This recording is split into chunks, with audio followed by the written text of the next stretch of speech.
여러분 안녕하세요. 오늘은 제3강 설교의 서론과 결론입니다. 예수님께서 요한계시록 21장 6절에서 나는 알파와 오메가요 처음과 나중이라고 말씀하신 것처럼 모든 일과 사건에는 반드시 시작과 마지막이 있습니다. 설교에서도 마찬가지죠. 그렇다면 서론이 무엇입니까? 서던 세미나리의 존 브로더스 교수는 다음과 같이 말합니다. 사람이란 원래 갑작스러운 변화를 싫어하고 약간 점진적 접근 방법을 좋아하는 성향이 있다. 어떤 건물에 현관이나 출입구가 잘 만들어 있지 않다면 외견상 보기 좋지는 않을 것이다. 음악에 있어서 정성 들여 작곡한 대곡이 있다면 그것은 적어도 약간의 전주가 있어야 할 것이다. 그리고 서론이 없는 장문이나 연설도 불완전해 보이는 것은 당연하다. 이렇게 말을 했습니다. 그러면서 서론이 없는 이야기를 했죠. 존 앨리스는 설계의 서론을 집 주인이나 방문객이 들어서는 집의 현관에 비교하고 있습니다. 어떤 집에 방문했을 때 집 주인이 반갑게 맞이하면 그 집을 들어가는데 별로 부담이 안 될 것입니다. 그렇죠? 또 집의 현관에 들어서는데 신발이 어지러워져 있다든지 또 집안에 그 물건들이 제대로 잘 정리가 되어 있지 않다든지 그러면은 그 집은 조금 좀 복잡한 집안처럼 보이게 되지 않습니까? 설계 서론 역시 듣는 회중들에게 전체 설계에 대해서 관심을 불러일으키고 그 설계 내용을 듣고 싶어하는 충동을 유발시키는 역할을 카를 발트는 교회를 찾는 사람들의 마음은 세상의 잡다한 사건들로 인해서 이미 점유당했기 때문에 그들의 주의력을 환기시키고 흥미를 불러일으킨다는 것이 결코 쉬운 일이 아니다 이렇게 말했습니다. 일주일 동안 세상 여러 가지 일들 또 일하면서 또 비즈니스 하면서 여러 가지 그 사건과 사고 여러 가지 그 마음이 세상 일로 분주해 있다가 일주일에 한 번 오는 그런 교인들이 대다수가 아닙니까? 그럴 때 그 서론을 통해서 그들의 주의력을 환기시키고 흥미를 불러일으키는 그런 놀라운 역할을 감당하는 것이 바로 서론이라는 것이죠. W.E. 쌩스턴은 만일 설교자가 설교가 시작된 수분 내에 회중들의 주의력을 집중시키지 못한다면 어떻게 그들의 문안에까지 붙잡고 갈 희망이 생기겠느냐 이렇게 말했습니다. 그러니까 그 서론에서 청중들이 이 설교를 들을 수 있는 그런 마음을 갖도록 그들에게 주의력을 집중시키고 또 흥미를 불러 일으키는 그런 놀라운 역할을 감당하는 것이 바로 서론입니다. 그렇다면 서론의 목적은 무엇입니까? 첫 번째로 주의를 집중시키고 흥미를 유발시킵니다. 헨리 데이비슨은 서론의 중요한 두 가지 단어는 주의 집중과 흥미라고 말했습니다. 청중들이 하나님의 말씀을 들을 수 있는 그 생각, 마음의 준비, 다른 생각을 하지 않고 또 마음의 준비를 갖도록 그리고 흥미를 가질 수 있도록 안내한 그 부분이 바로 서론입니다. 수 니콜스는 아무도 자동적으로 우리의 메시지에 관심을 가지지는 않는다. 우리가 전하는 내용이 얼마나 중요하고 거룩하며 논쟁적이냐에 관계없이 우리는 교인들의 주의를 불러 모으는 것으로 시작하지 않으면 안 된다. 이게 서론의 중요한 역할과 목적 중에 하나죠. 두 번째는 생각의 방향을 설정하는 것입니다. 다음의 두 가지 중 하나입니다. 무엇에 관해서 이야기하려는가? 그리고 그것에 관해서 무슨 이야기를 하려고 하는가? 예를 들면 오늘 설교가 전도에 대한 것이다. 그러면 그 전도에 대한 이야기, 예수님께서 제자들을 보내시는 내용이라든지 함께 있게 하시고 그들에게 또 하나님의 나라를 증거하게 하시고 또 보내기도 하시고 땅끝까지 복음을 증거하라고 말씀하시는 그런 전도에 대한 이야기. 그럼 그것에 대해서 무슨 이야기를 하려고 하는가? 그러면 우리가 어떻게 그 전도를 준비해야 되고 선교를 준비해야 되는가? 이런 그 구체적인 이야기들을 전하는 것이죠. 그런데 이 서론에서는 이런 두 가지 중 하나를 생각의 방향을 설정하도록 그렇게 하는 것이죠. 그 다음에 세 번째는 자연적인 것에서 영적인 것으로 연결시킬 수가 있습니다. 예를 들면 예수님께서 사마리아인과 만남에서 물을 이야기하시다가 생수로 연결시킵니다. 그래서 영적 진리를 위해서 모든 것을 사용하신 예수님의 그 탁월한 교육 방법을 우리가 배울 수가 있습니다. 서론의 필수 요건입니다. 첫 번째는 간결성입니다. 헨리 데이비스는 25분 설교에 서론은 2분 이내여야 된다 이렇게 강조를 했습니다. 보통 한 2분에서 3분 정도 서론을 사용하면 좋겠다고 설교학자들이 이구동성으로 이야기를 합니다. 위셀과 페리는 설교 시간의 5 내지 15%면 된다. 그렇게 설교의 길이를 이야기를 하고 있고요. 또 곽알련 선교사 앨런 클락인데요. 한국에 오셔서 설교학 책도 집필하셨는데 우리말 이름을 곽알련이라고 이름을 지으셨습니다. 곽 선교사님은 전체의 10분의 1 정도를 서론으로 사용하면 좋겠다. 그렇게 이야기를 합니다. 존 오웬은 청교도 설교자이십니다.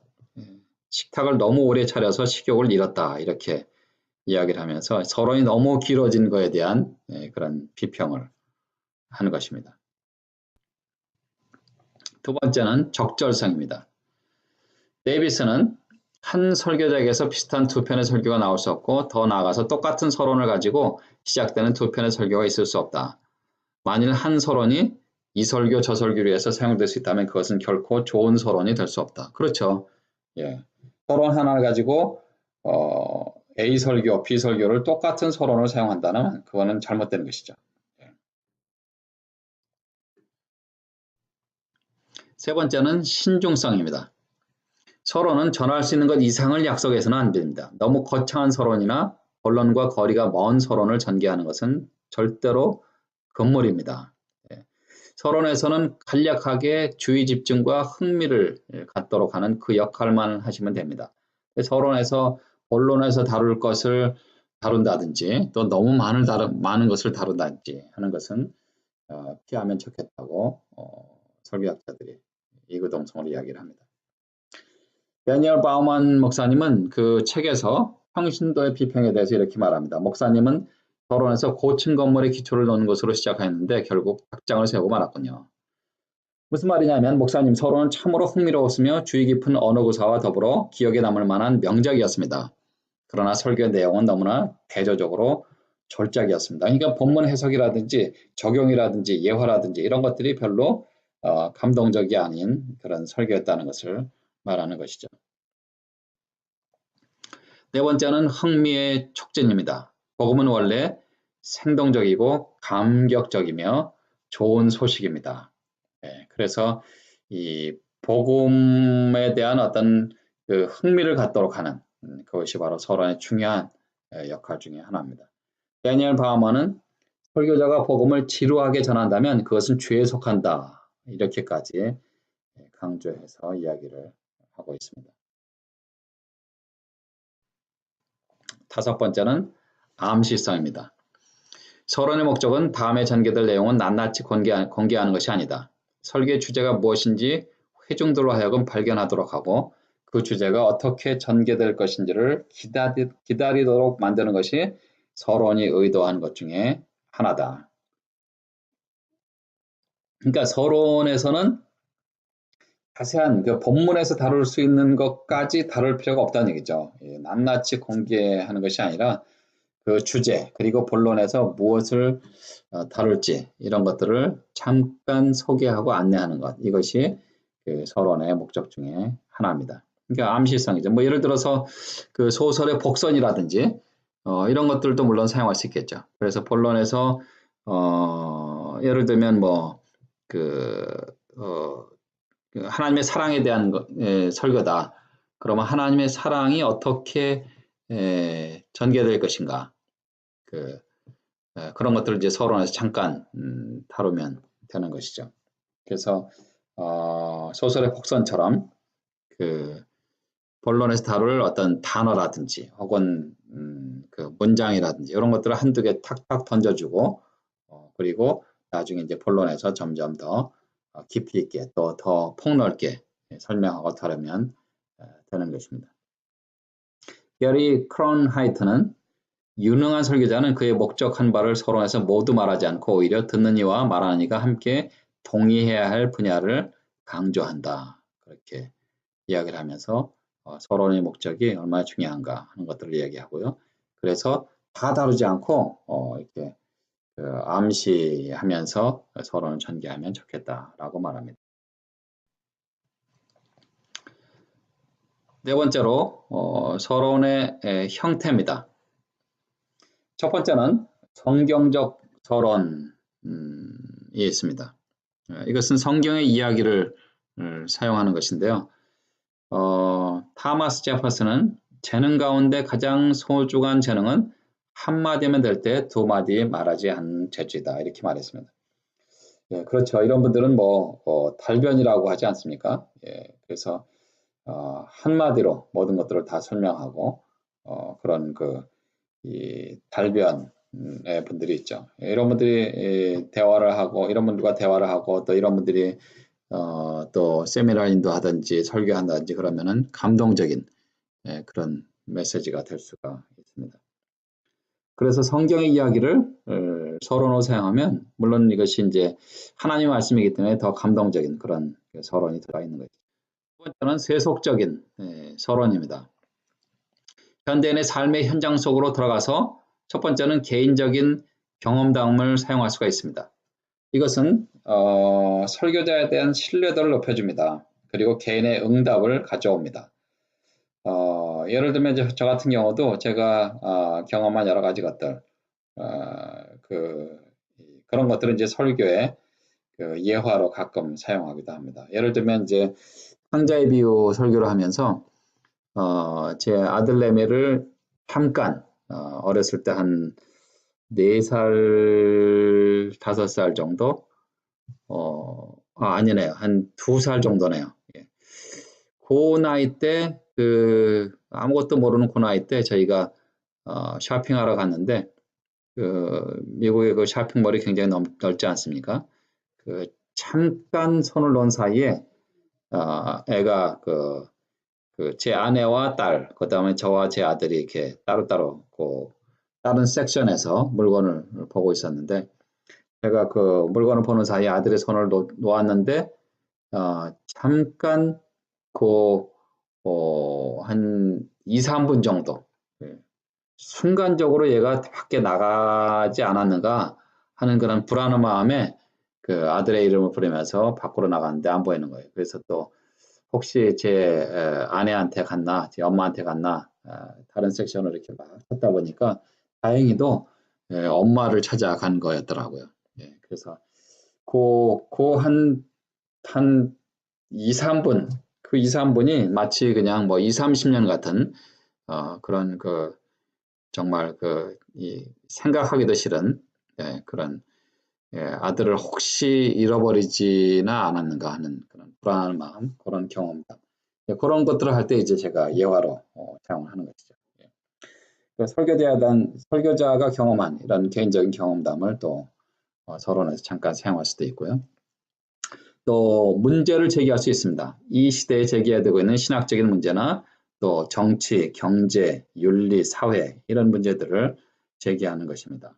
예, 요즘엔 얼마나 많습니까? 동성연애라든지 혹은 요즘에 회자되고 있는 수많은 여러 가지 문제들이요. 예, 윤리적인 문제, 미투라든가 이런 그런 것들이 이제 설교 본문과 또 연관되는 그런 이슈가 있다면 서론에서 그런 문제를 제기하는 잠깐 문제를 제기하고 또 본론에서 해석하고 하면서 계속 또 다룰 수 있습니다. 세 번째는 뉴스의 활용입니다.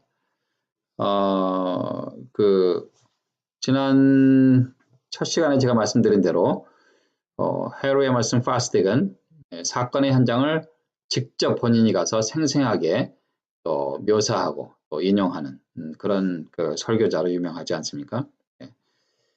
네 번째는 인용구의 사용입니다. 유명한 철학자들을 비롯해서 인류의 지도자들이 남긴 훌륭한 경구들을 사용할 수 있는 것이죠. 그래서 청중들에게 새로운 감각을 불러일으킬 수 있는 좋은 방법 중에 하나가 바로 서론에서 인용구를 사용하는 것입니다.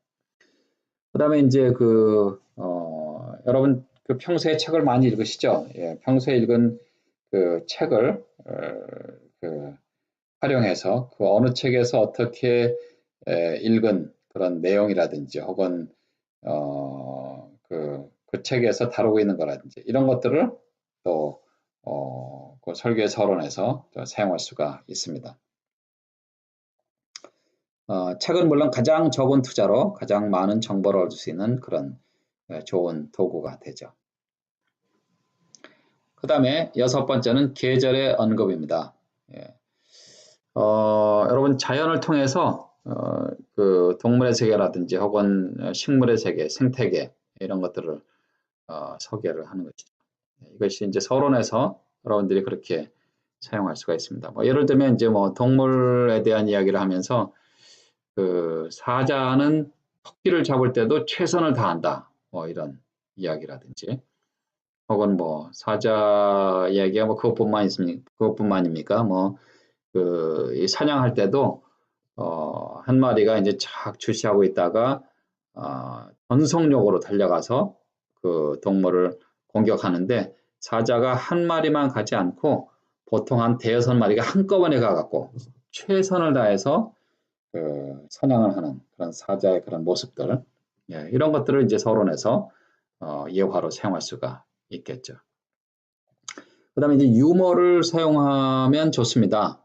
설계와 관계된 유머는 그 활력을 더해주고요. 청중들의 마음을 활짝 열어주고 그래서 그 서론에서 유머를 사용하면서 이제 한번 활짝 웃고 나면 청중들도 마음을 오픈하게 되고 또 설교에 대한 기대감이 더 높아지는 것은 사실입니다. 그 제가 이것도 첫 시간에 말씀드린 것 같은데 칼 바트가 미국에 와서 이제 세미나를 인도하면서 천국의 언어는 영어가 될 것입니다. 왜냐하면 미국 사람들은 너무 게을러서 외국어를 배우지 않기 때문에 그렇습니다.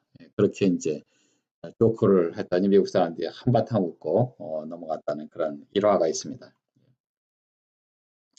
그 다음에 이제 기타 그 외에 질문을 던진다든지 혹은 어떤 장면을 묘사한다든지 또 정의에 대해서 말한다든지 뭐 예를 들어서 뭐 사랑이란 무엇입니까?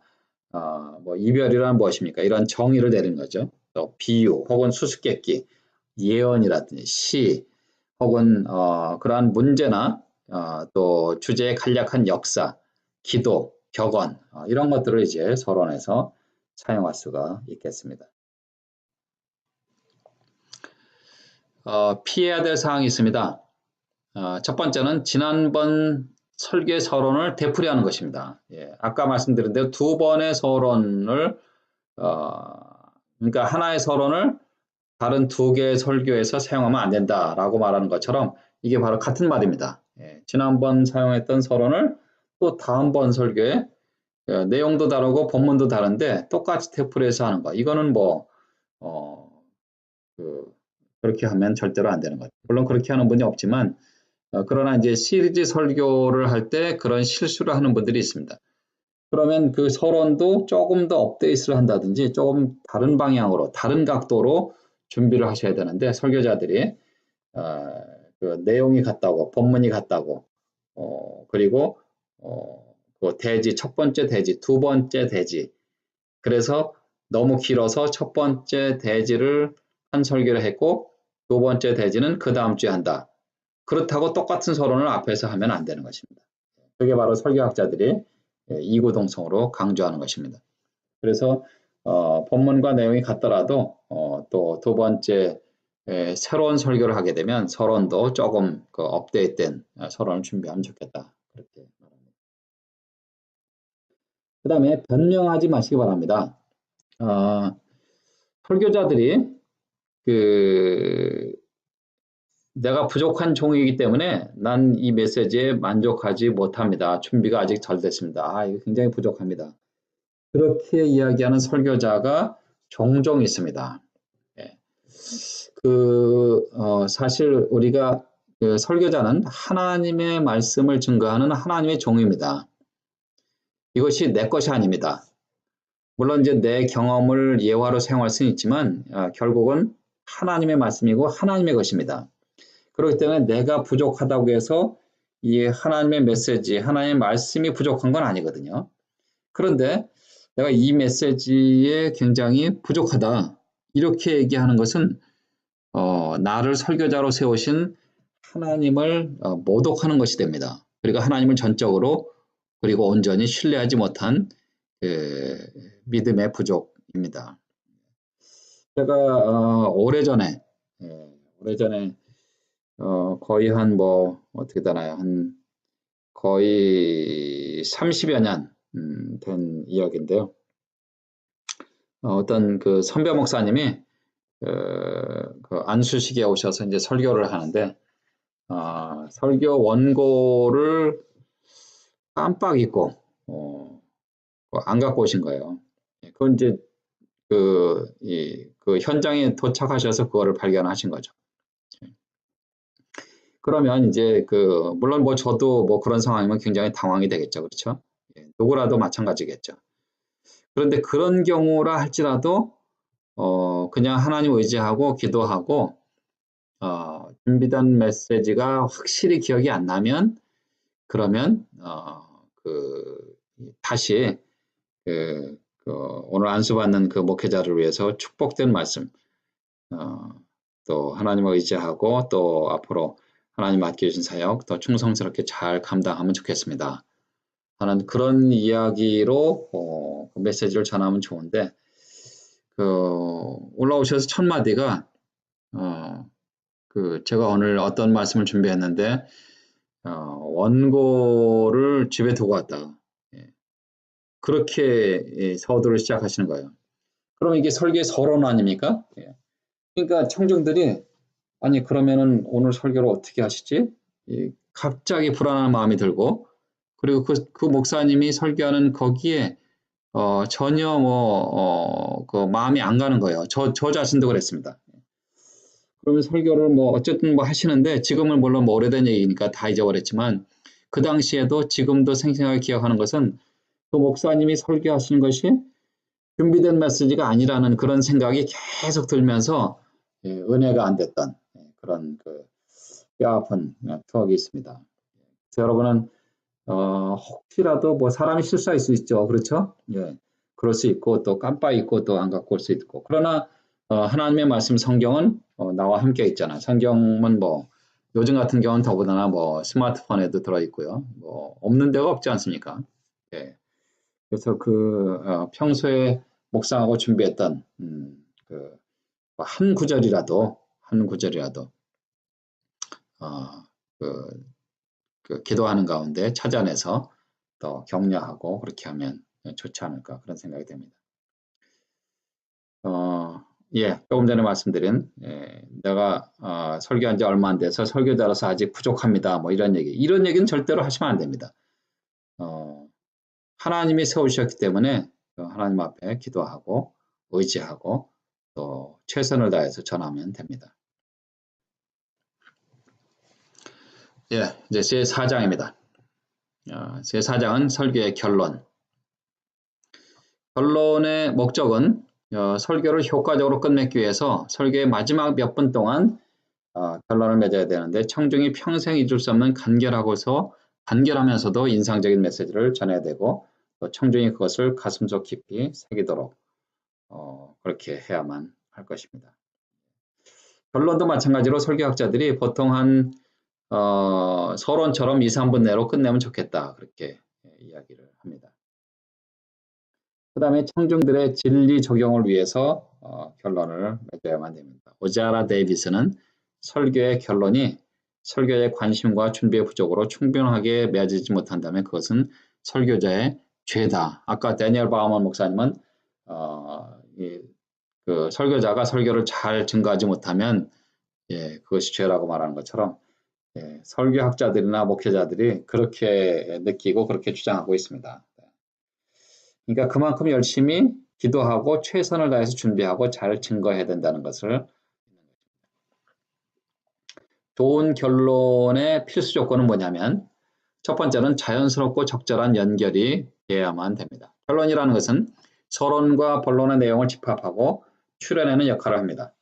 그렇기 때문에 결론은 자연스럽게 맺어지도록 해야 되고 이제까지 힘있게 전한 내용과 일치되도록 논리적인 연계성을 가져야만 됩니다. 그래서 서론에서 전개한 그런 내용, 본문 해석과 적용, 그리고 예화를 통해서 하나님이 오늘 우리에게 주신 그 메시지를 잘 정리를 하고 마지막으로 이제 그대로 살아야 된다 하는 그런 마음을 갖도록 안내하는 그 포션이 바로 이 결론입니다. 그래서 좋은 결론을 맺기 위해서는 자연스럽고 적절한 연결이 되면 좋겠습니다. 두 번째는 개인적인 만남의 시도가 있어야만 됩니다. 존 스토트 목사님은 현대교회 설교에서 이렇게 이야기하고 있지 않습니까? 거기서 다루고 있는 여러 가지 역사적인 것들, 또 거기서도 뭐 서론, 본론, 결론 이런 것들을 다 다루고 있지만, 그러나 한마디로 얘기하면 2000년 전에 기록된 완성된 그 하나님의 말씀을 2000년 후가 되는 오늘날 살아가는 우리들에게 그것을 잘 연결하는 다리 역할을 하는 사람이 바로 설교자다. 그게 그 책의 그 핵심 포인트 중에 하나거든요. 그래서 설교자가 이 결론에서 그 개인적인 만남의 시도가 있도록 안내하는 것, 그것이 굉장히 중요한 것이죠.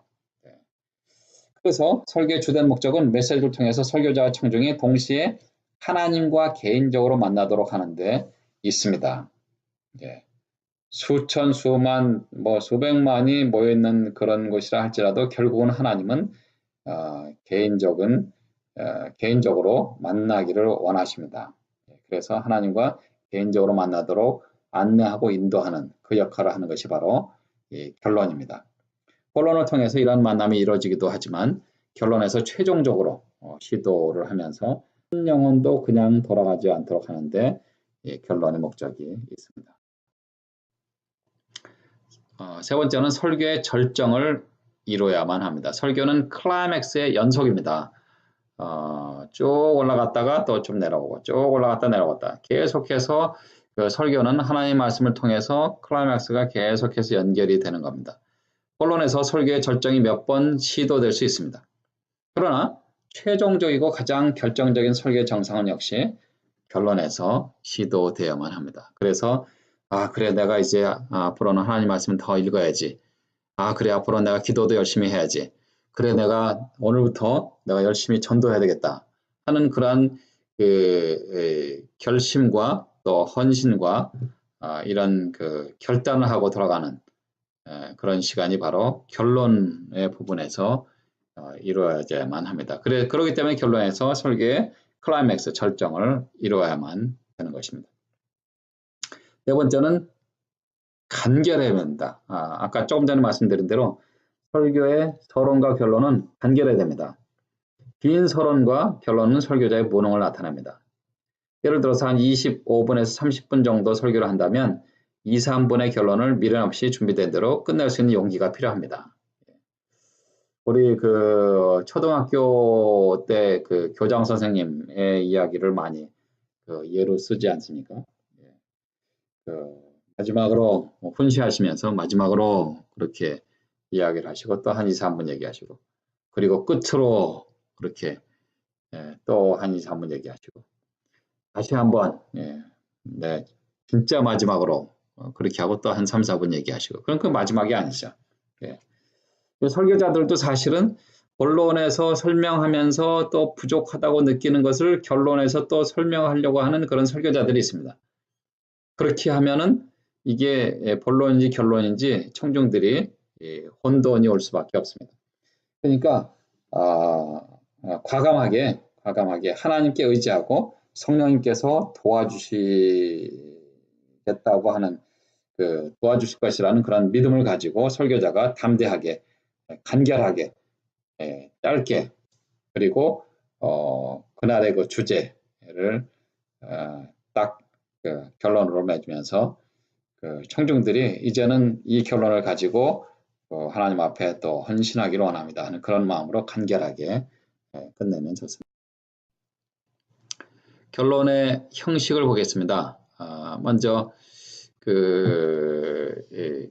제일 많이 사용하는 것이 바로 설교 요점의 반복입니다. 설교자들이 설교를 했던 그런 그 대지, 특별히 대지 첫 번째, 두 번째, 세 번째. 보통 이제 세 가지 대지를 사용하지 않습니까? 예. 저 같은 경우는 이제 보통 저도 세 가지를 많이 사용하지만 또 두 개도 많이 합니다. 두 개. 예, 두 개를 대지로 사용하면서 이제 그 대신에 설명을 좀 깊이 있게 또 많이 그렇게 하고 또 예화도 또 적절하게 사용하고 그렇게 합니다. 그래서 이제 설교자들이 그 대지를 다시 반복해서 요점해주고 그리고 그 내용을 다시 간추려서 반복해주면서 청중들 하여금 그 설교의 내용을 정리하는 데 도움을 주는 것이 이 설교 요점의 반복입니다. 제일 많이 사용하는 것이죠.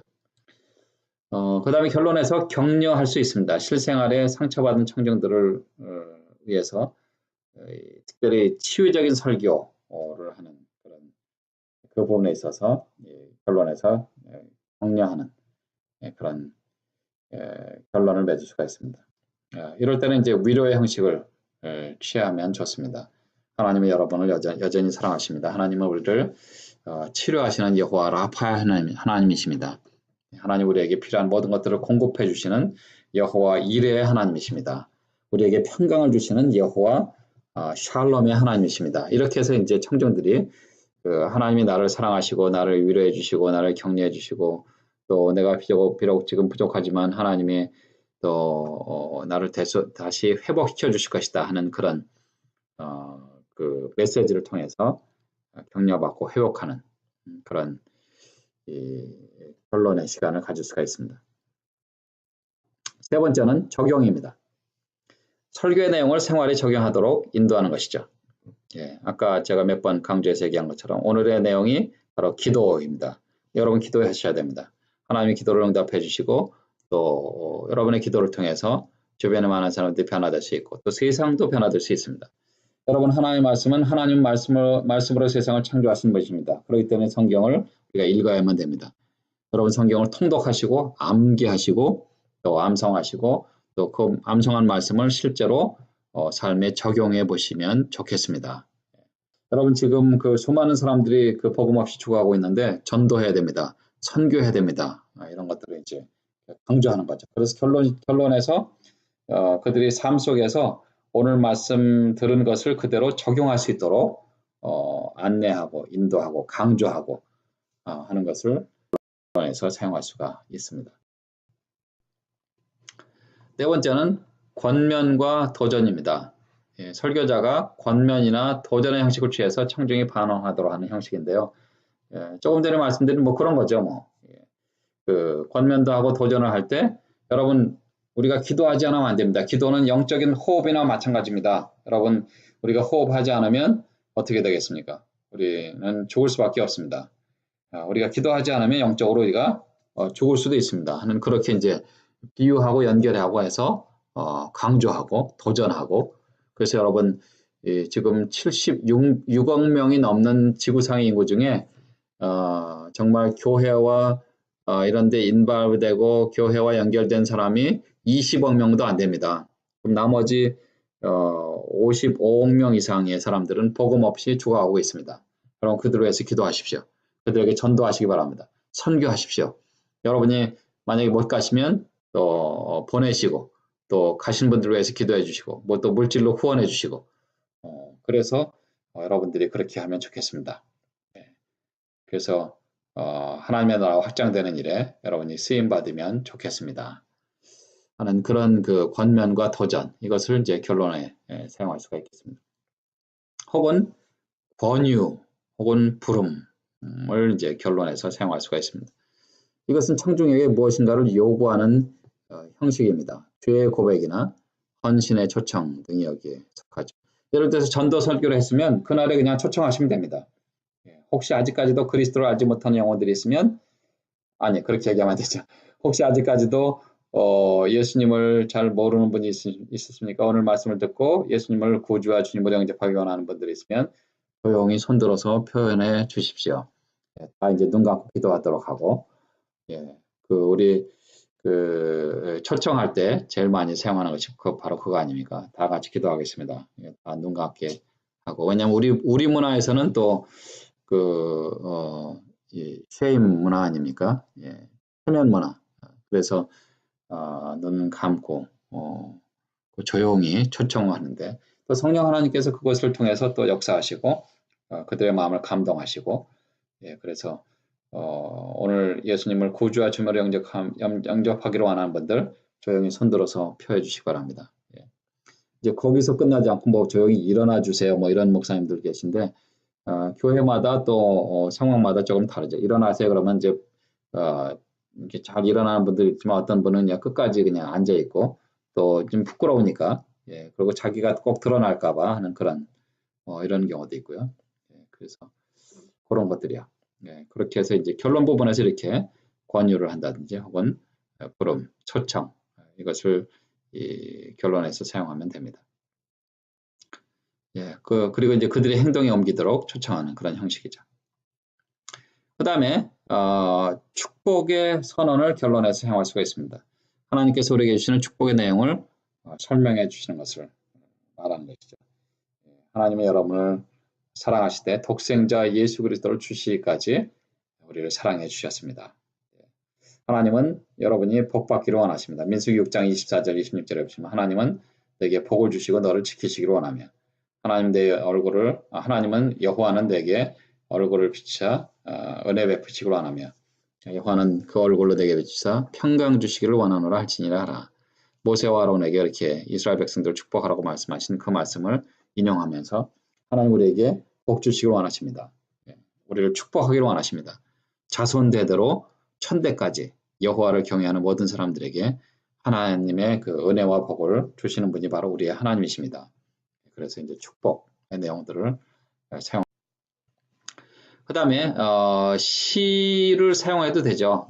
본문에서 제시한 문제나 내용을 잘 마무리하기 위해서 시를 사용하는 그런 설교자들도 있습니다. 시가 아무래도 이제 감동적인 내용들이 많지 않습니까? 또 이 절제된 언어라든지 또 어떤 사건이나 사물 그런 것들을 잘 묘사한 글이 바로 시가 아닙니까? 그래서 저도 지난 몇 주 전에 모래 위의 발자국이라는 시를 제가 결론에서 사용하면서 하나님이 우리를 주님께서 우리를 업고 걸었다. 그 발자국이 바로 주님의 발자국이다. 그래서 이제 그 설교가 끝난 다음에 저희 교회 집사님 한 분이 목사님 그 시가 너무 감동적이었어요. 저한테도 카톡으로 보내주세요. 그래서 제가 보내드렸습니다. 그런 시를 통해서 또 그들이 감동을 받고 또 변화가 될 수가 있습니다. 결론에서 피해야 될 것도 있습니다. 결론에서 새로운 자료를 도입해서는 안 됩니다. 결론은 새로운 내용을 덧붙이는 것이 아니고 본문의 내용을 다시 정리해서 다시 돌아보는 것이 되어야만 됩니다. 예를 들어서 사랑에 대해서 얘기했는데 결론에서 그것을 위해서 기도해야 됩니다. 또 전도를 준비해야 됩니다. 뭐 이렇게 새로운 그 토픽이라든지 새로운 내용을 거기다가 또 다시 도입해서는 안 된다. 그 말입니다. 그 다음에 결론에서 아까 우리 초등학교 교장 선생님 제가 예를 들었는데 설교자들도 결론적으로 끝으로 마지막으로 이런 말을 사용하는 분들이 많이 계세요. 그런데 설교학자들이 사실 그 결론에서 결론적으로 마지막으로 끝으로 이런 말을 사용하지 않으면 좋다고 그렇게 권면을 합니다. 왜냐하면 지금 하나님 말씀 본문 해석과 또 적용 이런 것들을 통해서 그럼 나도 이렇게 이제 기도하며 살아야 되지. 기도하는 생활을 해야 되지. 또 하나님 말씀을 오늘부터 내가 열심히 읽어야 되겠다. 하루에 적어도 챕터 하나라도 좀 읽어야 되겠다. 하는 그런 마음의 결단을 하고 있는데 끝으로 마지막으로 이렇게 얘기하면 이제 조금 있으면 끝나겠구나. 그러면 이제 그 다음부터는 잘 안 듣는다는 얘기죠. 청중들이. 성경도 덮고 그리고 가방 정리하고 여자분들은 이제 핸드백도 손에 잡고 더군다나 이제 대형 교회 같은 경우는 빨리 나가야 되니까 축복 끝나자마자 그냥 바람같이 사라지는 그런 교인들이 많습니다. 그래서 이 마지막 결론에서 중요한 그런 내용들을 잘 들어야 되는데, 그렇지 못하고, 이제 집에 갈 준비하는 그런 이 생각을 갖도록 하는 단어가 바로 이런 거라는 거죠. 그래서, 가능하면 그런 말을 사용하지 않으면 좋다고 얘기를 합니다. 청중이 설교자 의도를 설교자 의도를 눈치채지 못하게 자연스럽게 결론을 맺는 것이 좋습니다.